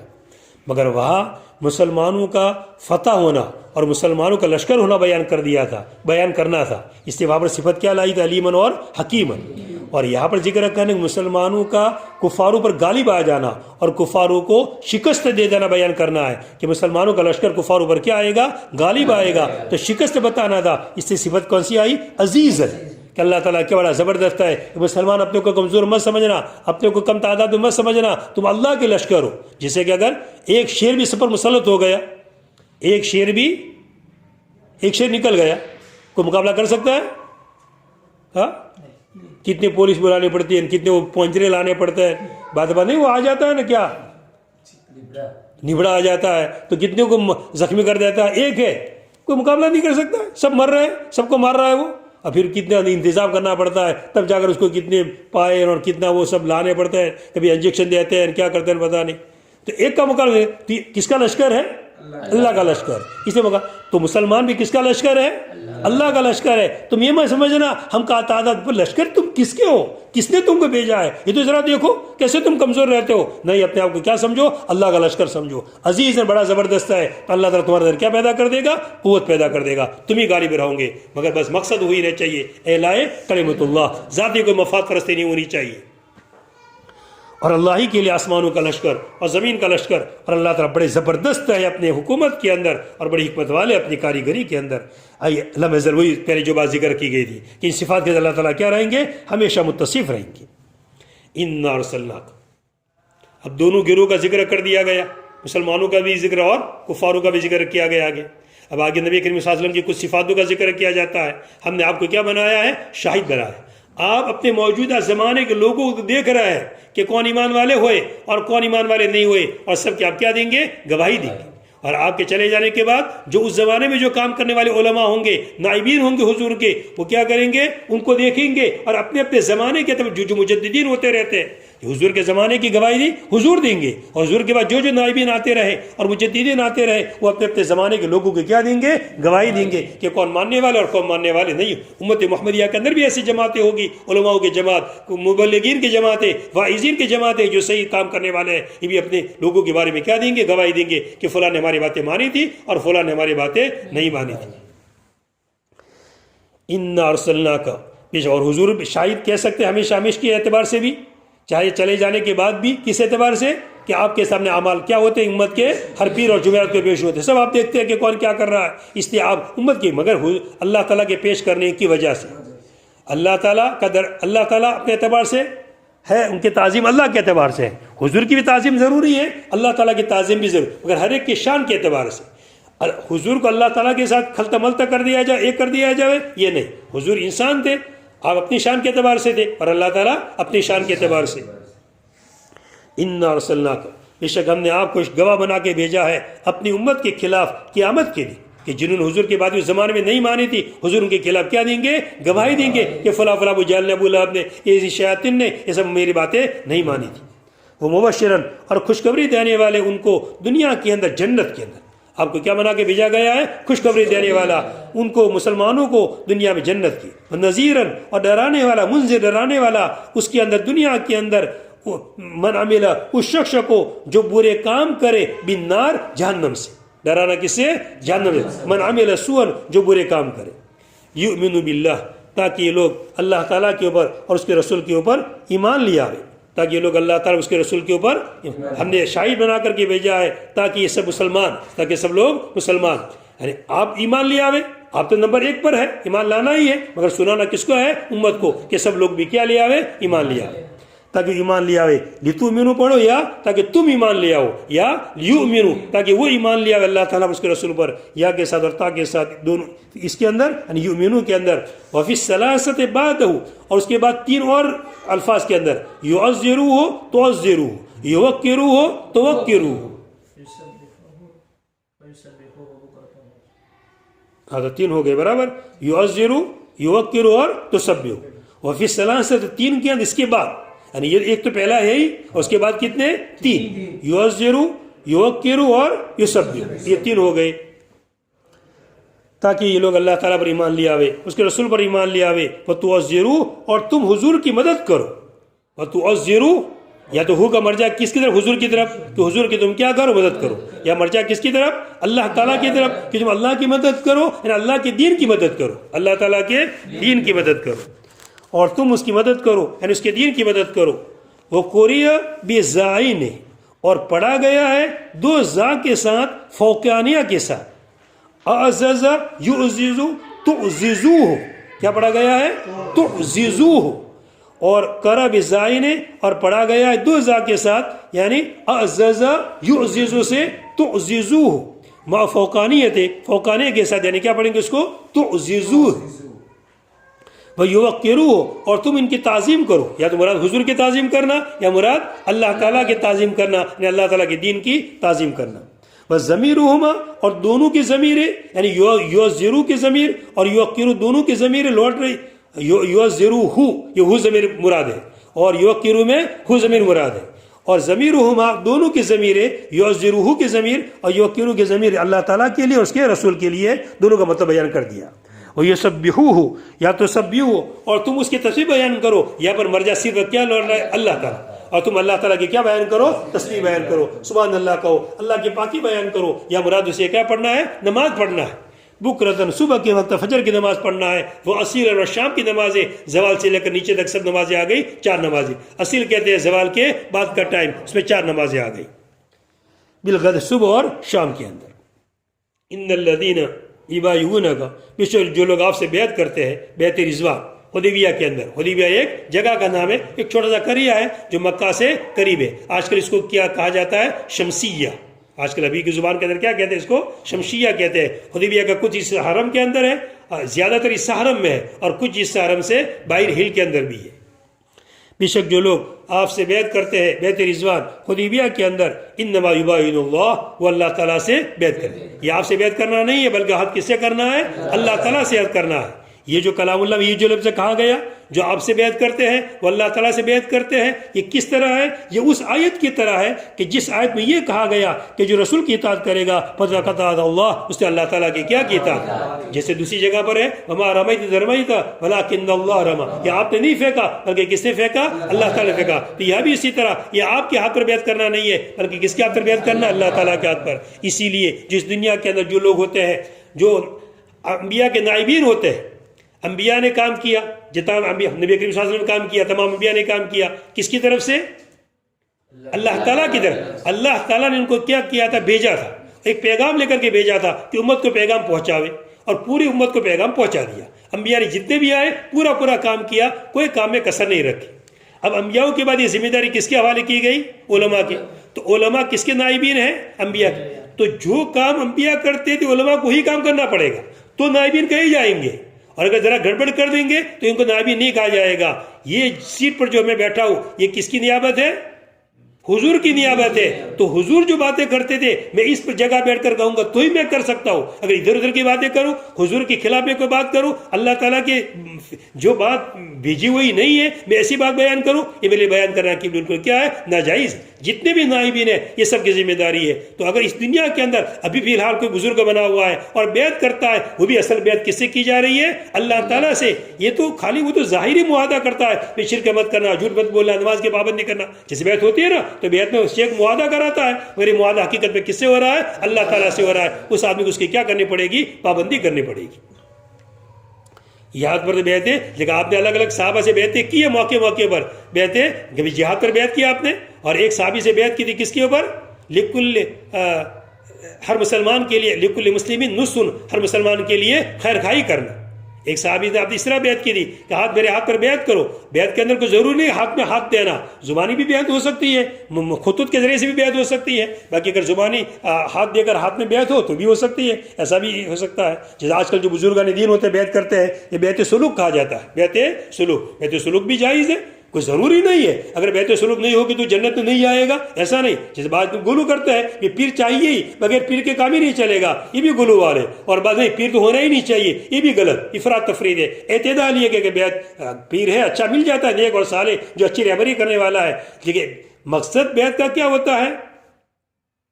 اپنے ایمان کے اندر ترقی پیدا کرنا، اعمال میں کیا پیدا کرنا؟ ترقی پیدا کرنا، اور اس کے اندر مضبوطی پیدا ہو جاوے. وہ جو اعمال بتاتے ہیں، اب آدمی جب سوچتا ہے کہ میں بیعت ماخوذ ہے با یبی و بین، جس کے معنی کیا آتے ہیں؟ بیچنا. بیچنے میں کیا ہوتا ہے؟ تبادلہ ہوتا ہے، مال کا تبادلہ مال کے ذریعے سے. تو ہم ہمارے اعمال اللہ تعالیٰ کو کیا کریں گے؟ پیش کریں گے، اور اللہ کی طرف سے کیا ملے گا؟ ہم کو ثواب ملے گا. تو اس طرح یہ بیعت ہے. تو اس بزرگ کے ہاتھ پر بیعت ہوتی ہے، ہم اس بات کا معاہدہ کرتے ہیں ہم ان اعمال کی پوری کیا کریں گے؟ پابندی کریں گے. تو یہ ہوتا ہے بیعت، جس کو کہا جاتا ہے معاہدہ. انما یباین اللہ، وہ اللہ کے ہاتھ پر بیعت کرتے ہیں. اور یہ کلمہ کیسے؟ جیسے میں یطیع اللہ فقد اطاع اللہ، ید اللہ فوق ایدیہم، اللہ کا ہاتھ ان کے ہاتھوں کے اوپر ہے. اللہ کا ہاتھ ان کے ہاتھوں کے اوپر ہے.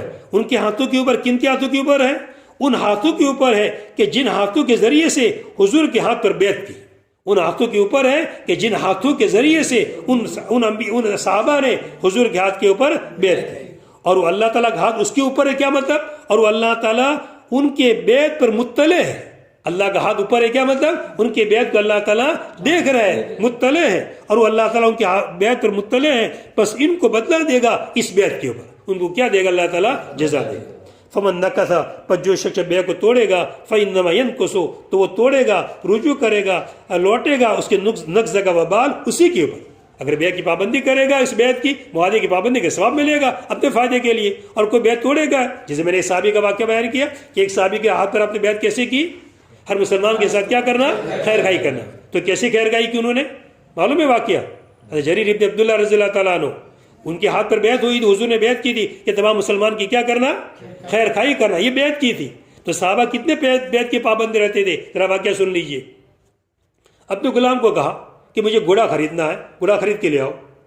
گیا بازار کے اندر وہ گھوڑا خریدنے کے لیے. ایک گھوڑا پسند آ گیا غلام کو، دیکھا کہ گھوڑا اچھا ہے. دیکھا کتنے کا دینا ہے کہ 300 کا دینا ہے. کہ ٹھیک ہے چلو بات برابر، 300 روپئے اور ایک گھوڑا. بات ٹھیک ہے، چلو میرے آقا کے پاس تم کو 300 روپئے دلوا دیتا ہوں، گھوڑا ہم کو حوالے کر دینا اور تم کو 300 روپئے دے دیں گے. وہ گئے اور گھوڑا بھی ساتھ میں، وہ بیچنے والا بھی ساتھ میں، کہا کہ حضرت یہ گھوڑا میں نے خریدا ہے، 300 کی بات چیت ہوئی ہے اور 300 روپیہ آپ دے دیجیے، گھوڑا لے لیجیے۔ کہا کہ بہت اچھا۔ گھوڑا دیکھا، کہا کہ تیرا گھوڑا تو 400 کا دکھتا ہے، تو بھائی کیوں منع کرے گا؟ بہت اچھا حضرت 400 دے دیجیے، 400 کا دکھ رہا ہے۔ کہ نہیں یہ تو 500 کا دکھ رہا ہے۔ بہت اچھا حضرت 500 کا ہے تو 500 دے دیجیے۔ اسے بڑھاتے بڑھاتے کہاں تک لے گئے؟ 800 تک لے گئے۔ کہاں تک؟ 800۔ اور اس کو کتنے دراہم دیے؟ 800 دراہم دیے، اور جو 300 میں دینے تیار تھا وہ 800 میں دیے، اس کے پاس سے خریدا۔ اور پھر فرمایا میں نے سنا، میں نے کیوں کیا ہے؟ لوگ تو کیا کہتے ہیں؟ پاگل ہو گئے، پیسے زیادہ پڑتا ہے، اسے سب سستی ہے۔ پھر فرمایا میں نے کیوں کیا ہے؟ میں نے حضور کے ہاتھ پر بیعت کی تھی کہ تمام مسلمانوں کی کیا کرنا؟ خیر خائی کرنا۔ یہ گھوڑا حقیقی قیمت 800 ہی کا ہے، یہ تو 300 میں دے رہا تھا مجبوراً۔ جب بعد دفعہ بازار کے اندر آدمی کوئی چیز نکال دیتا ہے، اب بیچارے پاس پیسے نہیں ہے، تنگی ہے، اب کوئی چیز بیچتے نکال دیتا ہے، حقیقی قیمت زیادہ ہوتی ہے مگر کم میں دینے آدمی تیار ہو جاتا ہے مجبوری کی وجہ سے۔ اس لیے میں نے حضور کے ساتھ بیعت کی تھی کہ کیا کرنا؟ خیر خائی کرنا۔ اس لیے میں نے خیر خائی کی، جو حقیقی قیمت تھی وہ میں نے دے دی، 1 روپیہ بھی اس کا کم نہیں کیا۔ اس طرح بعض صحابہ کے ہاتھ پر آپ نے بیعت کی، کسی سے کوئی مانگنے کا نہیں، کسی سے کیا نہیں کرنے کا؟ سوال نہیں کرنے کا۔ وہ صحابہ نے اتنی پابندی کی، اس بیعت کی اتنی پابندی کی کہ گھوڑے پر سوار ہے اور اپنا کوڑا گر گیا، اپنا رومال گر گیا تو خود اترتے تھے نیچے اور وہ کوڑا لیتے تھے، وہ رومال لیتے تھے، وہ کسی کو کہتے نہیں تھے، حالانکہ ان کو مانگنا نہیں ہے، مگر اتنا ہے حضور سے بیعت کی ہے کہ کسی سے مانگنا نہیں، تو خود گھوڑے سے اترتے تھے اور اپنے کوڑے کو لے لیتے تھے۔ یہ صحابہ اپنے بیعت پر کیا کرنے والے؟ پورے کرنے والے کام۔ تو اگر بیعت کی پابندی کرے گا تو ثواب ملے گا، اور اگر نہیں کرے گا، توڑے گا کوئی، تو نقصان اسی کا ہوگا۔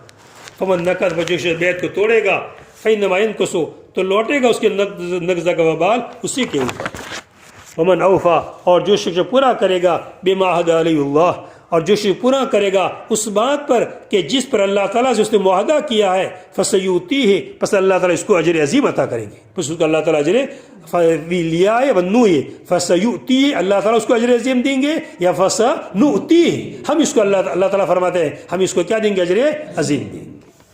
بس بیعت کے اوپر بہت بڑی ایسے تفصیل ہے، بیعت کی قسمیں سب الگ الگ ہے۔ آج کل جو بیعت چلتی بیعتیں سلوک چلتی ہے، یہ بھی کیا ہے؟ ثابت ہے، حضور نے بیعت سلوک بھی کی۔ سنیں ممتحنہ کے اندر آپ نے عورتوں جو بیعت کی تھی وہ بیعت اسی پر کی تھی، تم شرک مت کرنا۔